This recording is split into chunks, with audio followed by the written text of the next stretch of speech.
What is it about you that kind of sparked this interest in leadership, right? And in especially women in leadership? Yeah, so it's been a journey of myself through my career. I started my career on Wall Street. So I was at Credit Suisse, Morgan Stanley, and then I was at a boutique firm called Merriman. And intuition, similarly, is how can I be still enough and perceptive enough to listen to the sensations of my body that aren't necessarily emotions? My body was talking to me. And when I reflected back, I was like, I can go back to instances in my life where my body was giving me these signals and something tangible happened. I mean, I could see that with eyes, but I thought women were naturally wired to be vulnerable. I mean, in some ways we are, but I think especially in the professional world, like, you want to show up strong and, you want people to think you can handle everything. And so I think vulnerability gets pushed to the side. Welcome to the Mark Divine Show. Thanks so much for being here. Super stoked to have you. I do not take it lightly, and I won't waste your time. This is more than any other podcast. We're a tribe of bold leaders who are committed to growing with courage, resilience, and heart. So if you're here to lead with purpose and to develop those qualities and to unlock your full potential and that of your team or your tribe, then you're in the right place. Thanks for joining us here. I'm super stoked to have Melissa Gonzalez here today. She's an entrepreneur, visionary, a fierce advocate for women in leadership. From launching the Lioness Group and revolutionizing experiential retail to serving as a principal at MG2 and also hosting 2 acclaimed podcasts, Melissa spent her career blending creativity with strategy to shape how brands and people connect. She's the author of The Purpose Pivot, which we're going to get into today. I'm excited. How dynamic leaders put vulnerability and intuition into action. This is a powerful guide on leading with vulnerability and intuition in today's rapidly evolving VUCA world. A mentor and disruptor. Super stoked to have you here today. Thank you so much for having me. Yeah. Now, you came from the East Coast, didn't you? I did last week. So it kind of looped all in. I'm in the midst of the book tour. So I had a couple events in Orange County, LA, and now down in the San Diego Vista area. Yeah, well, thanks for being here. Yeah. I stopped doing the Zoom type podcasts about a year ago because it's just, the connection is so much better when you're in person, right? Yeah, you realize that after you know somebody over Zoom and then meet them in person and you're like, this is different. Right. You're taller or you're whatever. So yeah. Totally. So tell us about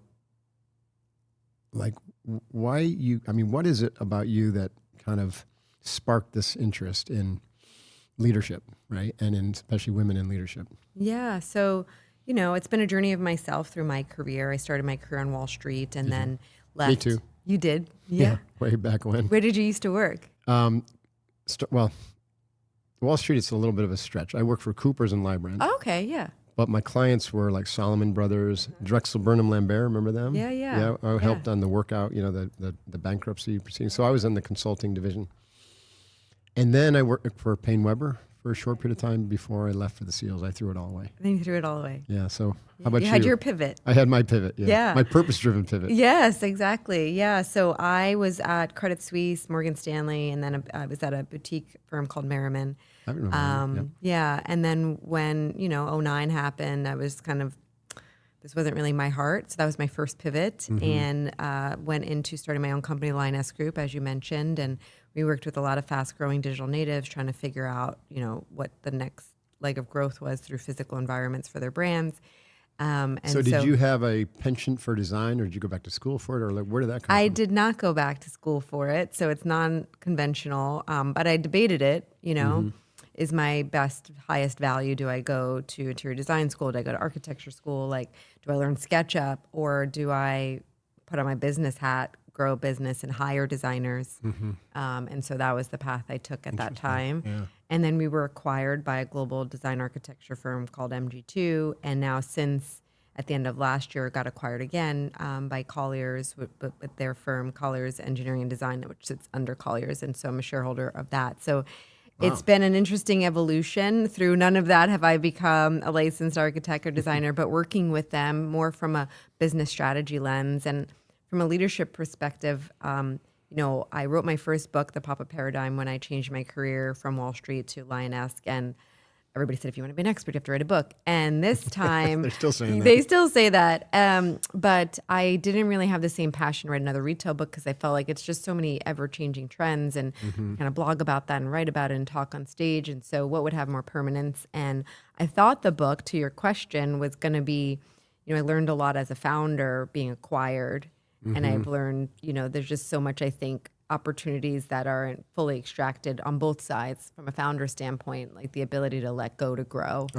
Not many founders actually stick it out for very long after an acquisition. It's not easy. It's not easy, yeah. And I think there's learning opportunities on both sides. For sure. Right? Yeah. The founder letting go, but also the acquirer knowing what to do with that founder. Right. And really not just extract value, but amplify that value. Does the personality of your original idea still exist at all?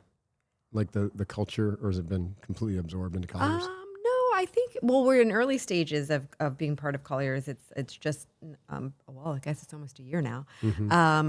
But no, I think, we have the duality of having regional presence, which I think from a regional standpoint, you kind of maintain that local culture a bit, and then being part of the larger organization, that integration just takes more time. But yeah, I mean, it's a tricky thing. I think with Colliers Engineering Design, we have a curious CEO, which is nice. So he asks a lot of questions and is open in that aspect. So it's early days there, but that was what I thought I'd write about at first. Like, I think there's a big opportunity there. And then, life intervened, and I had my own personal journey through a medical experience that then illuminated, this is the book that I'm going to write. And it sounds like that was a crisis. It was you call it a medical experience, it right? was a crisis. I mean, getting your teeth cleaned is a medical experience. Yeah. So I guess, it was a crucible moment for me. But yeah, and ironically, I'm back here because I'm in a women's retreat in Calavie in Vista. Oh, nice. And it's actually where my whole experience first started. Really? Yeah. Interesting. At the end of 2022, when I first started noticing a shift in my own energy, and it was the first time I was like starting to really talk to people about, I just don't feel myself. I'm a pretty high energy, energetic person. My husband would always be like, you must love, what you created here at Lioness. You wake up without an alarm clock. And I just didn't have that same feeling, and I didn't know what to equate it to. Like, was I going through perimenopause, or was, did I need a cleanse? Was I not eating right? What was it? But I was feeling lethargic more and more. And then I also was starting to experience vertigo, and then more frequent episodes of vertigo and more prevalent. And then that's interesting. Yeah. And then I had my first experience with shingles, and this was all in 23 after, being here at the end of 22, talking about not feeling myself. So for the year of 23, it got increasingly more prevalent. Is this an autoimmune issue?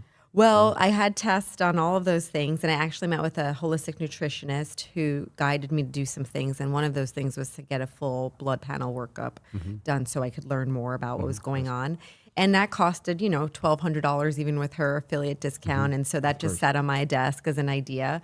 But through all of that, I met with a rheumatologist because my Raynaud's was acting up more, like my fingers, toes, lips. I have Raynaud's. Yeah, it's so aggravating. And Yes, yeah. but what you learn is like stress aggravates a lot of these things. And by the end of the year, I could go a whole week without a bowel movement and just was bloated and it felt terrible. You think it had anything to do with the vaccinations? Did you get the vaccination? People brought that up. I can't say that. It's impossible I can't to say. say There's all any sorts of different stuff. side effects that could have accrued from that. Yeah, who knows? Right. But the fact is that my body was telling me you're off, and I was hearing it, but I wasn't really fully pausing enough to like, what am I going to do to deal with this? So at the end of the year, so a whole year later, Christmas, I said with my family, I'm going to do a Better You challenge. And we had done it 2 years before in COVID. And I said, I'm going to focus on, better gut health. My daughter was going to make her bed. My sister-in-law was going to brush her dog's teeth. My mother-in-law was going to do planks. Like everybody had their thing, but I was going to focus on better gut health.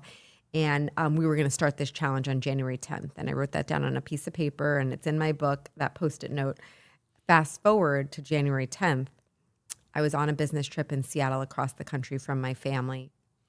Got jolted out of my sleep in the middle of the night in excruciating pain as if I was in full-blown labor. Wow. And I was rushed to the ER, and I was told that I had to go into emergency surgery for my gut. On the day I wrote down on that piece of paper, a month before that's when I was going to start That's my a heck challenge. of a way to kick off the challenge, right? Emergency surgery. Emergency surgery. And I was Holy like, cow. okay. So in that moment, you just focus like a Navy SEAL. Like I'm just listening. What are they telling me that has to get done? I What have could possibly have required surgery? So what turned out was that my intestines had twisted 365 degrees and they were not twisting back. Oh. And they had trapped my ability to have a bowel movement, to my blood flow. And if they burst, I was going to go into septic shock. Plus, I hadn't gone in a week, so it was a lot of bile. Oh my God. So they That's were like, awful. we could try to relieve you and get you home. But I was like, I don't have a GI surgeon waiting for me at home, and I'm not going to take that risk of flying back. And, in that moment, you see your mentality in a different way. And I thought of my daughter immediately, and, she was 8.5 at the time. And I'm not going to be here her whole life, but I want to be here as much of her life as I can be. And so, I kind of just like listened, learned as fast as I could, said yes to the surgery. I had to stay there for a couple weeks. And in that time had to reflect because I was told it would be like 3 months before you really could kind of get at it again. Yeah. And in that time you kind of, a lot of things happen. You have to be still, you think. I started to share. People started to share stories back with me. And many shared, I have a story too, that time I told you I couldn't go out, got diagnosed with cancer, or I've had a stroke, or I had adrenal failure, I've had an anxiety attack. But what stood out to me the most was them also saying, but I never told anybody because I didn't want anybody to think I was weak. Interesting. And that was, to me, what we need to change. Yeah. Because these are not moments of weakness. Yeah. I mean, physical breakdowns are happening more and more, I think, because of our lifestyle, the stress, the pace, sedentariness, right? Lack of mobility, because we're all sitting down all the time. We're sitting at our desk, which Sitting is at like our sitting desk, is worse, sitting they in the say, than subway or smoking, sitting right? in the car. No, it's like the leading cause of death is lack of movement of your body, blood, energy. And yet we're just bombarded with social media imagery and this message that we're supposed to be perfect. Yeah. Right? So we pretend to be perfect while we're falling apart. And that's a big problem. That's a big problem. Yeah. And then, of course, the medical intervention is to put you on some sort of pharmacological intervention, which just doesn't solve the problem. Yeah. But it's a lot of, good recurring revenue for the pharmacy company. Well, it helps in the moment, right? But you still have to It's get an back to intervention, what's the right. root cause Right. and why is this happening and what can I be doing differently once That's right. once you figure that out. Yeah. I remember I said this literally probably in the last 3 or 4 podcasts, but I was watching a so simple a Zen monk talk about health. And he says, every day you've got tons of problems, right? Everywhere you look, you got a problem you got to solve. But when you get sick, you only have one problem, right? Just you. Yeah. Yeah. Everything else goes away. Yeah. Nothing else matters except for your health. And so that is why you need to put your health first, because you can't help others, right? You can't be in service. You can't even help your family if you break down and have, look at you, 3 weeks or so in the hospital, you weren't there for your family. Yeah. And then 3 months, right, to get back even to normal.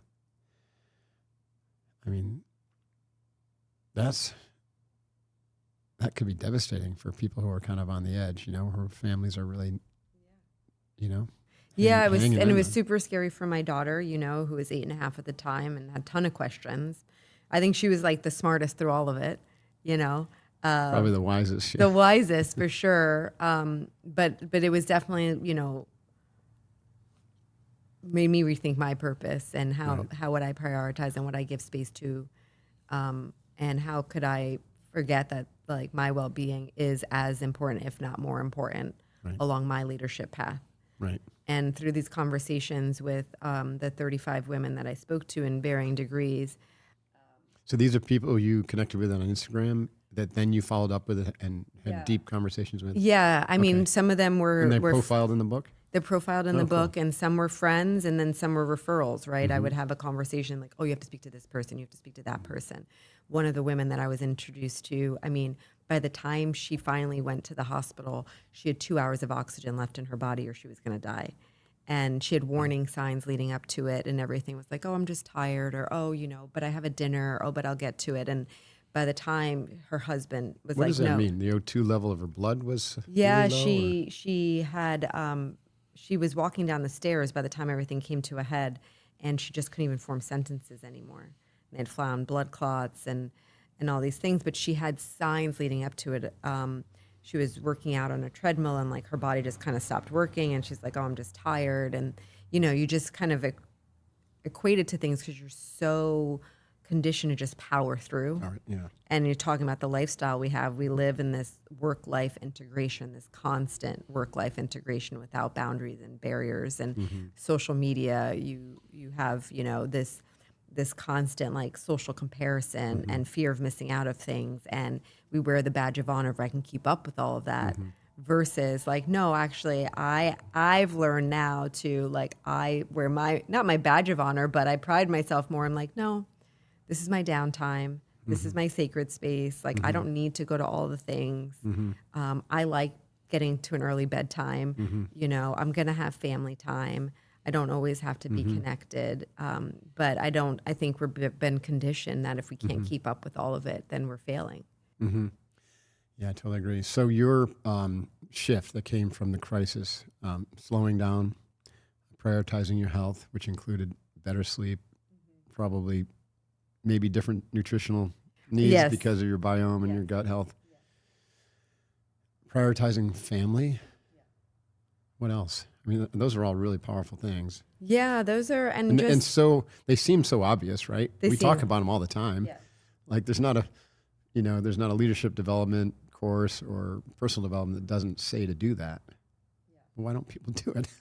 I know I asked you two questions there. I said, what else and why not? Yeah, like, why don't people I do think it's because, maybe that's not, the slowing down as much as in what's people putting on social. So it doesn't get glorified as like the thing to do. Although you're starting to see it a little bit more, but I don't know. We just think we have this hook of comparing, am I doing as much as the people I'm looking at? Am I invited to as many things as the people I'm looking at? Like, am I achieving as much as the things as like the people I'm looking at? But we don't see their full story. Right. We just see whatever they glorify and put out there. Right. We see their sizzle reel. We don't know what's going behind the scenes of all that. And the other thing is we lose perspective is just because it works and fulfills them doesn't mean it's going to fulfill us. So, take stock in really what gives you that. And that's the stuff that I've embraced more. I think I was just like not as cognizant of. And I talk about it. It's one of the worksheets in the book because the end of each chapter has stories of people I interviewed in addition to myself and then lessons. And then the end of the book is actionable worksheets just to get started. Yeah. And one is taking stock, like look back at your week, look back at your month, like what energized you and what depleted you. Right. Because you might find some I love surprises that. The in there. energy audit is so powerful. You might find some surprises. Right. Yeah, totally. You mentioned earlier that one common theme from all the interviews you did was vulnerability. And the lack of vulnerability was leading to the breakdown. The inability to share or share at a deep, intimate level. Yeah. Why is vulnerability so hard for people? I think because there's this false belief that vulnerability is weakness. Yeah. I mean, I could see that with guys, but I thought women were like naturally wired to be vulnerable. I mean, in some ways we are, but I think especially in the professional world, like, you want to show up strong and, you want people to think you can handle everything. And so I think vulnerability gets pushed to the side.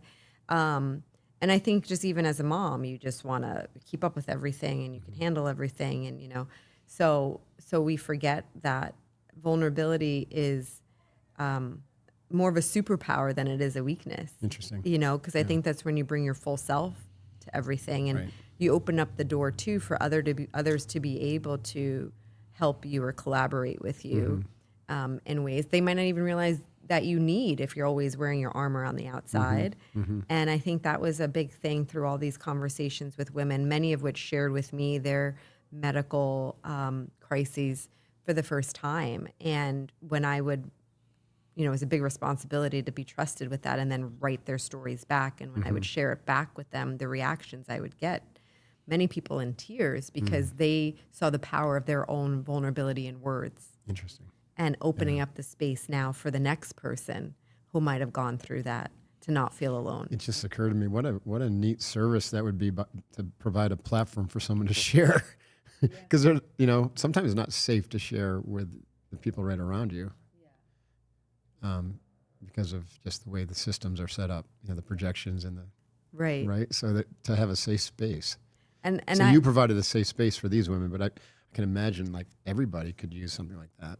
Well, it's been instead of using ChatGPT. Instead of ChatGPT, oh my gosh, be careful what you put in that learning algorithm. But yeah, I mean, this is now starting my 8th week of the book tour, and I've had very, diverse audiences. I had an event with women and men in security. And so those are like detectives and NYPD and head of security at Bloomberg, and like very different audience than I had the PTA of Newport Beach, right? Those are such different audiences. And I've spoken at schools. I've spoken at, banks, and everybody in every single event, when you open up the space, people start sharing. Right. That's cool. And I think it's a sigh of relief of like, oh my gosh, I felt that too. Right. And then you realize you're not alone in that, and you realize that you can just learn from each other. I've been there. Here's what helped me. Take of it what you want. But it just feels less alone, and you feel less association with, if I'm dealing with that, like I'm not as successful. Are there any ground rules for like healthy sharing versus unhealthy sharing? The guys in particular are very wary of vulnerability. Even me, like I don't like the term even. So I've been just use authenticity, right? Which can be, can kind of fit for vulnerability, but I'm a Navy SEAL. I don't like being vulnerable, right? We shore up our ship so we don't. You shore up, yeah. But it's okay to have compassion and empathy, right? True, yeah. And I think you can always, there's a fine balance in art of like what oversharing is. I mean, at the end of the day, like still have the situational awareness, right? And I do think, there's a balance. I remember when I first was coming back, and, people were asking, like, are you going to take the leave of absence, or what are you going to do? And a friend of mine was in HR at another organization. She's like, be careful how much you share, because you don't want people to stop giving you the work or the opportunity, because they think like, oh, I don't want to burden her. Oh, interesting. Yeah. And for me in that moment, I felt, well, that's a little bit a missed opportunity on them than it is on me. Right. Because if I'm delivering, then that should speak for itself. But sometimes we have to be our own self-advocate in that too. And I've had to, I put it out there for sure. And I did experience a little of that, like people kind of going over with, oh, well, are you sure you can take that trip? Are you sure you can do that thing? Yes, I'm absolutely sure, but thank you for asking. Right. That's funny.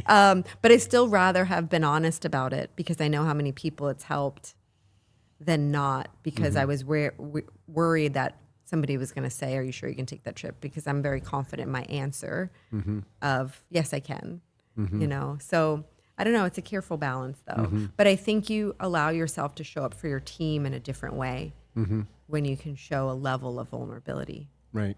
Because they might just think you'll never understand where they're coming from.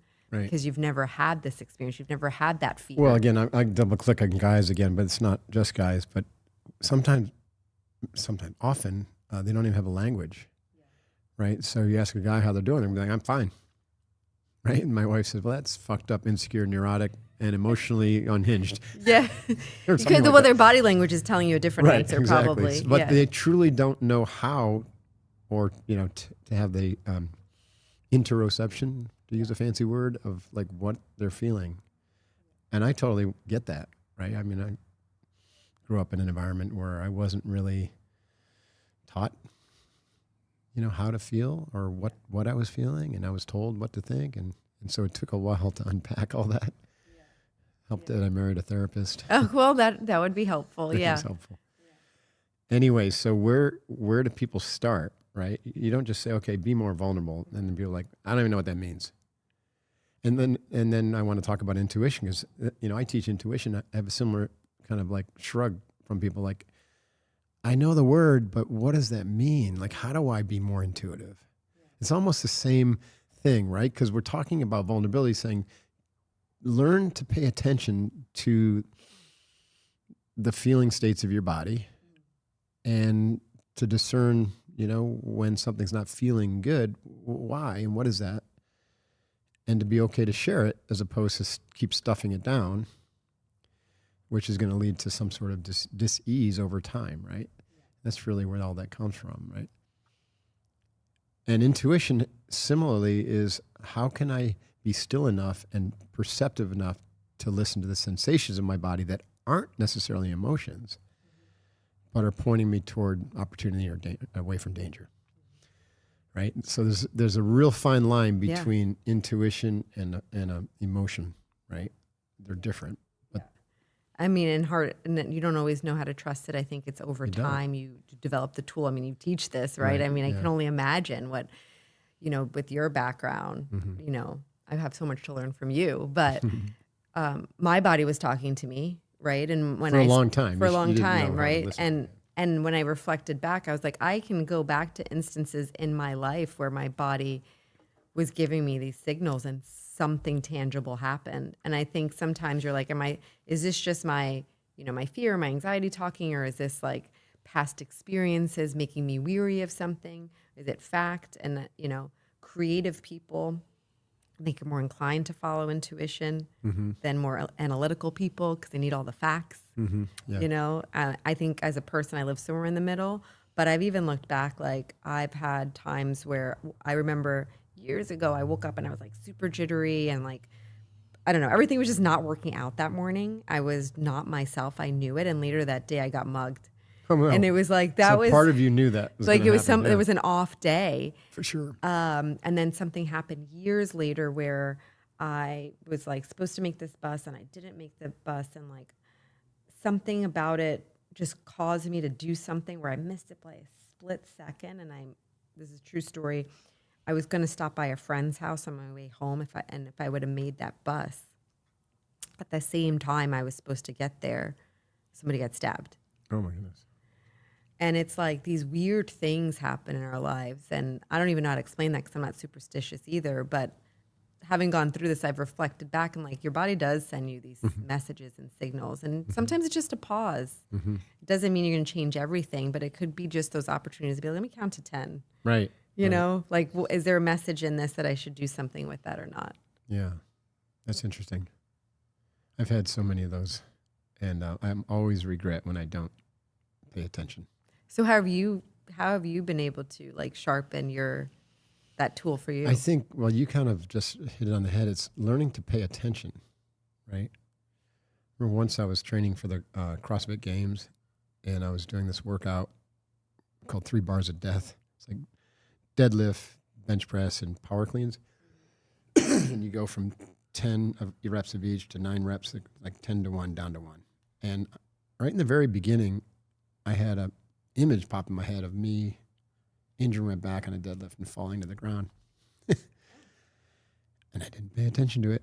And you got injured. And the 9th round, my back blew out on the deadlift and I fell down on the ground. And that was it. And that was it. That was it for the CrossFit Games that year. And I remember, like, even when it happened, I was like, oh, Mark, right, you teach this stuff. Why didn't you just, yeah. Partly because I was training with a coach and he was on me, you know what I mean? And so there's a lot of energy and it would have been awkward for me to be like, no, I don't feel right. I think, I'm going to bail on this workout. But that's exactly what I should have done. Yeah. So it's not, that's metaphorically, it's not unlike paying attention to like a health problem, be like, it's kind of like right there, right? There's issues and you need to be able to say, what's going on here? Let me just stop and see what's going on, as opposed to wait until you go off a cliff, right? Or something bad happens. Yeah. I've also looked at intuition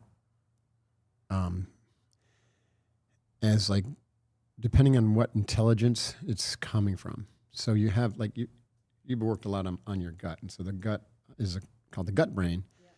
There's neurons, there's neurotransmitters, neurochemicals. And it's a very unique intelligence that it's transmitting to your brain and also to your enteric nervous system. And so it's really kind of instinctual intuition. It has a lot to do with danger or risk or threat. Somehow the biome can discern that before your brain can. And so I think that's one. Most people think of intuition in terms of like, oh, I should, don't take this alleyway, right? Yeah, Or something right. like that. And so that's coming from the biome. But then the heart, which is also a brain, will send empathic intuition. And so, the heart can pick up and transmit energy from like well across the room. Yeah. And so that's where you can like intuit that someone maybe is not having a good day or something's wrong. And you can then be a little bit more sensitive to that, right? More empathic. And then the brain itself has the ability to perceive things directly without having any access to that information before, like reading something. And most people think, well, if I have an insight, it's because I've accessed this information before and maybe it was sitting in my subconscious, then it pops into my conscious. That happens, right? That's called pattern recognition, but that's not necessarily intuition. Intuition is direct perception. The brain just picks up something, and I call that insight. So each one of these has kind of a different flavor to it. Yeah.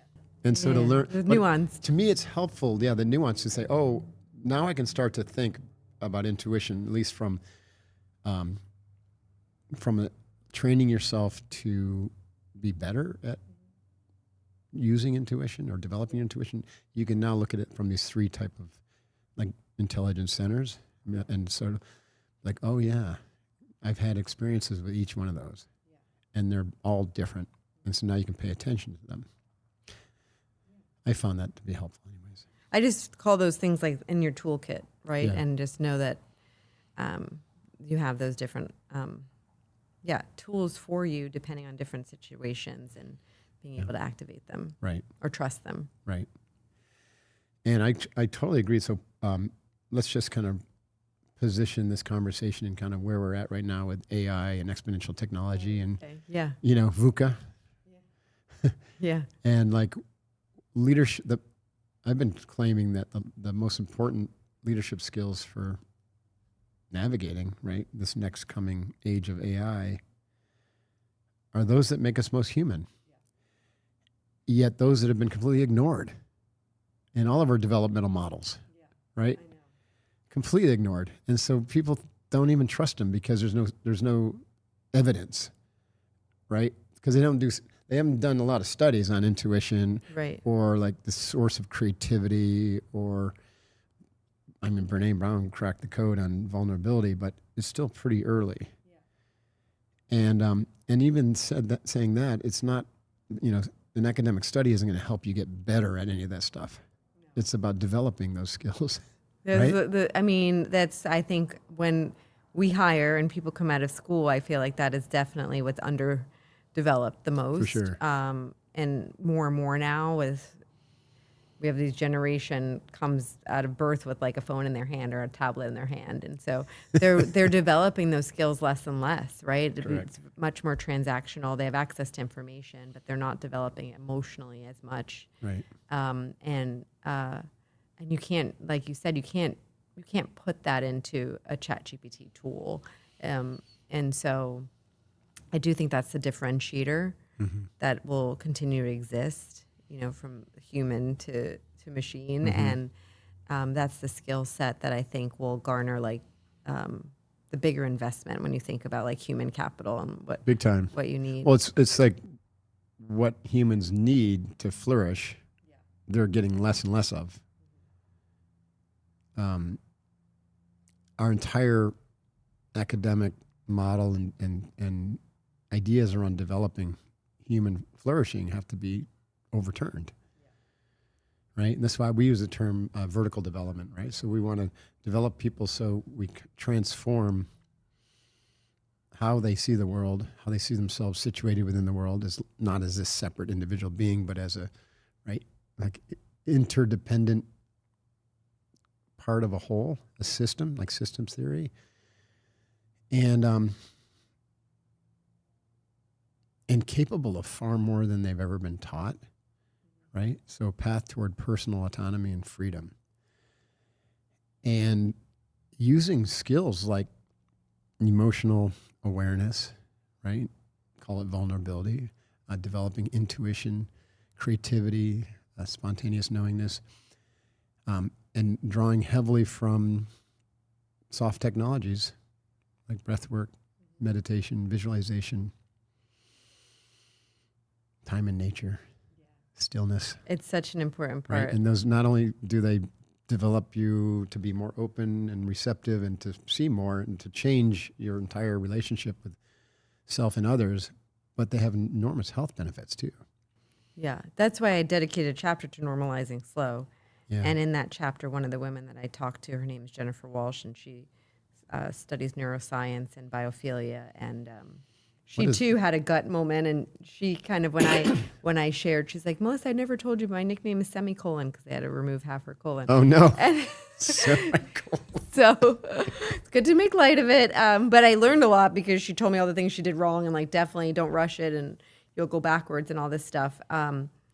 But there's some exercises in the book too of like how you find your awe intervention moments because of these benefits that you're talking about, and the opportunities of finding it through nature, finding it through travel, finding it through creativity, those moments that give you the opportunity for presence. Because that's the other thing. I think we lack presence. We're always multitasking. Right. You know, you're talking to me while I'm doing something else, half listening, half absorbing, half connecting. And it doesn't take long periods of time to reset your frontal cortex, but we always think, I don't have time. I don't have time to rest. I don't have time to stop. I don't have time.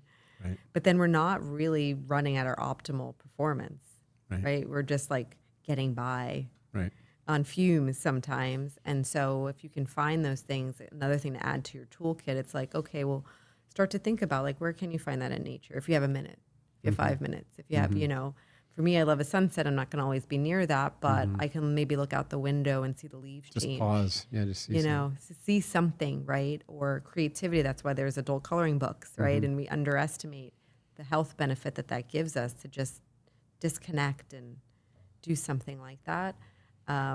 So I've found myself where I might be going from call to call to call to call, and I could see my team like talking to me, and it's not resonating. I'm trying to focus on what you're saying to me, but I need a minute, you know, and just being able to give myself the space to do that, I think makes a big difference when I'm in those moments of feeling like I know that everything that is supposed to be registering right now is not registering. Right. Yeah. I was speaking at an event for this big consulting company. And I talked about the need for us to rethink how we organize our schedules, right, for productivity. And, you know, normally, my experience is people kind of chock-a-block their schedule, right? Like an hour for a meeting, and then right into the next meeting, right into the next meeting, right? And I said, what if you did 45 minutes? And you left 15 minutes, right, between every insignificant thing. And in that 15 minutes, like, you didn't go back to your task list, right? What you did was a system reset, 5 minute, let's say 5 minute reset. And that could be, breathing exercise, can be walking around the building, it could be a gratitude practice, right? Yeah. And the neuroscience is showing that if you do that, then your brain is able to assimilate and process what just happened kind of in real time. It's like Shavasana after yoga. Right. I mean, Shavasana is meant to like assimilate all the benefits of the practice. If you get up right after yoga class and jump back on your iPhone, right, then your brain doesn't get the benefits, right? You get some physical benefits, but you don't get the kind of the psycho-emotional benefits. And then the brain tries to process everything at night. And if your sleep patterns aren't really ideal, then you're leaving a lot of learning on the table. So that's kind of one angle, but it's not just about the learning. Truly is about this kind of rebalancing, right? We're also yang oriented, action biased, right? Got to do, and put points on the board. But if you can just balance that with these little 5 minute resets throughout the day, then that burnout will never come. Yeah. Right. It makes a big difference. It makes a huge difference. 30 minute meeting should be 25. 1 hour meeting should be 45 or 50. 100%. Yeah. Normal things should be able to happen, like you go to the bathroom. Right. But then also, yes, you could breathe. And then once in a while, you're just getting some stuff off your to-do list. But Yeah, time management is super important for me for that reason, because I'm trying to make sure that I'm allowing for some of that space, Yeah. or, I can call an end to a day. And also just Yeah. blocking time a few times a week where you're just going to do nothing. Just creative work, or just have the option of Which taking has a not nap. been my strength. I So I can carve out work blocks, but I have always had a hard time, like, oh, I don't have any plans this weekend. Like, what are we doing? What are We got we to be doing? doing Yeah. something. We got to be doing something. And I've just stopped sitting doing is- that with the yeah, weekends. I I've really gotten better. enjoying not getting up and going on the weekends. It's been a game changer. Sometimes just saying, I'm going to give myself permission to sleep in. And I never do, but just not setting an alarm and Yes. being able to sleep in takes some of that pressure off. There was a book I read a long time ago called Diamond Cutter, and it was a Buddhist approach to management. And I forget the guy who wrote it, but he recommended that you take an entire day and just block it off. He called it your circle day. So for him, it was Wednesday. So Wednesdays, he didn't take any meetings. I know, it's like hard to wrap your head around it. What he found is that his productivity went through the roof because he had to be more discerning on what he did on the other 4 days, or work days. And by just taking that full day to just be creative and to, take care of himself, his thinking got much clearer. And so the quality of the things that he was allowing onto his schedule, right, both in terms of his focus and the people he was allowing in, just significantly changed. Yeah. Isn't that interesting? I So believe simple. it, though, because, sometimes the way businesses measure themselves is all about utilization or utilized. But like, what is utilized? Is it sitting in meetings all the time, or is it creating? Right. And we value output versus impact a lot of the times. Mm-hmm. And one of the things I write about in my book is I was listening to this podcast to this woman, Leila Horowitz, and she's a fast talker. She could be on her treadmill. She's like, I have a thought, and her podcast could be 10 minutes. It's just like getting it out there. But one of the things she said was, I don't want to hear, I don't have time. Right. She's like, because if you look at some of the most impactful people in history, in the world, if you look at the Dalai Lama, if you look at, Mother Teresa, did the same amount of hours in a day as any of us. Everybody does, yeah. But they valued impact Right. over everything, that, over output, over busyness, over all that. And look what they did. Mm-hmm. And we, I think, get caught up in, like, if I'm not booked all day, Right. then what am I you're missing? not I'm not making in, impact, right? right. But then you can easily look back It's at your quality, day and be like, not what did I do quantity. today? What did I do Right. this week? Your crisis, which is a medical crisis, it doesn't have to be that for some people, led you to really clarify purpose.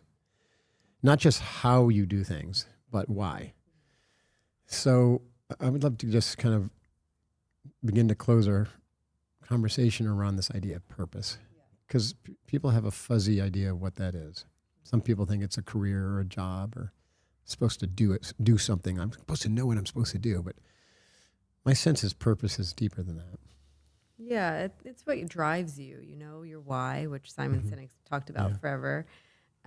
So, for example, one of the women that I interviewed, who's actually at this retreat, she had gone through cancer. Both her kids became diabetic. Like, so she had some moments that made her rethink things.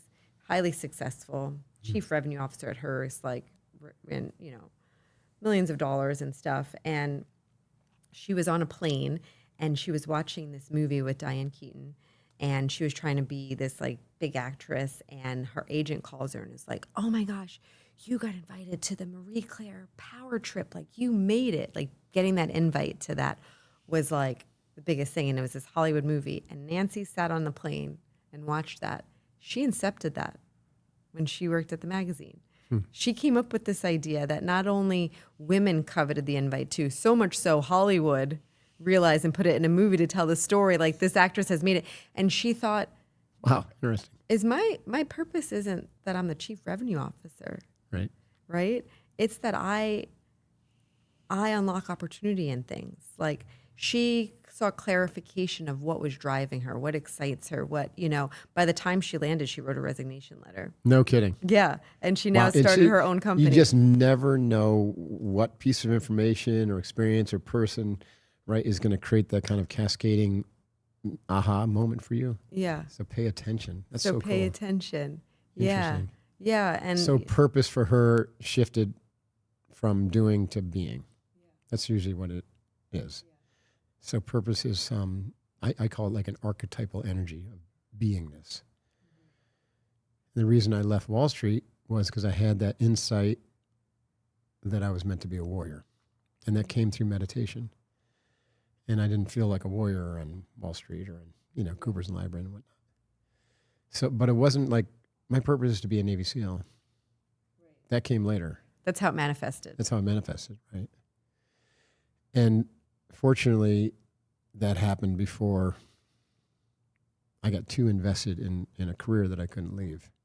This is a problem that a lot of people have. They get, 10, 20, 30 years go by, and they get really invested before they start asking these questions. And that often it's the crisis that has to wake them up. So I hope your book really helps people see that you don't have to get to the crisis. You do the work now, right? Yeah. And it doesn't mean you aren't going to be successful. I think we also have that misconception that, I will say hands down, all the people that I interviewed, as they embraced this, they were actually more successful because they became more intentional what they said yes to 100%. and what they said no to. And more passionate about And more their work. passionate about it, yeah.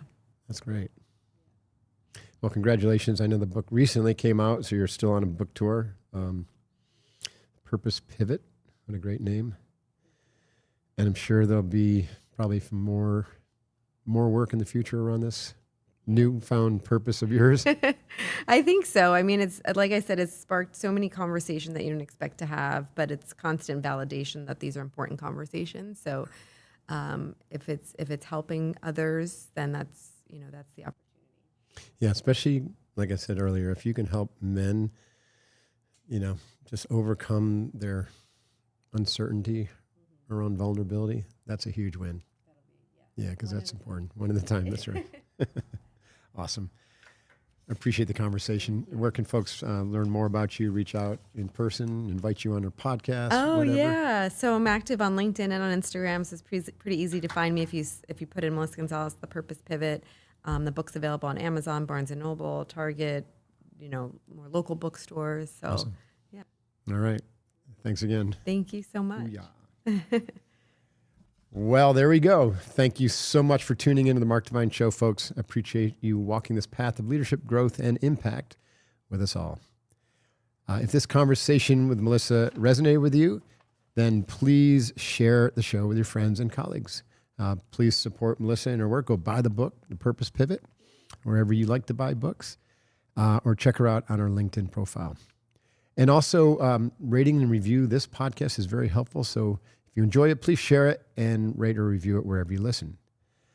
To learn more about me and explore how we might work together, either with myself or my exceptional coaching staff, visit markdivine.com. Check out our leadership development and transformation programs, our coaching, and our corporate training. You can follow me on Instagram at markdivineofficial or also on my LinkedIn profile.